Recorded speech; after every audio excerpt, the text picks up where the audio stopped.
Autre chose concernant la sonde de température, pour moi c'est beaucoup plus précis qu'un thermomètre laser, hein, j'en ai essayé trois, donc les trois j'en suis arrivé à la même conclusion.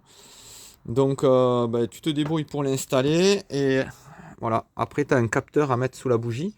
Alors moi j'avais enlevé la rondelle de la bougie pour éviter de trop augmenter mon rapport, de trop justement baisser mon rapport volumétrique qui était déjà assez bas là.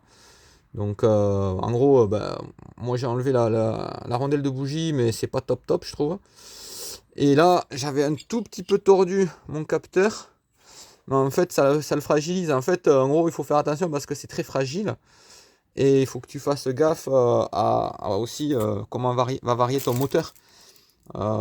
Si ton capteur a tendance à un petit peu coincer ou se forcer ou se tordre, voilà, il va se casser quoi. Donc tu dois trouver le moyen de mettre ton capteur pour pas que ça touche tes ailettes par exemple, pour pas que ça se coince au niveau de la variation de ton moteur, etc. Mais sinon c'est assez simple. Tu peux aussi garder la rondelle de la bougie et après si tu avais un taux de compression un petit peu élevé, ben, ça va le baisser, c'est pas très grave du coup. Sinon tu enlèves la rondelle de la bougie et puis c'est ton capteur en cuivre qui fait un petit peu rondelle.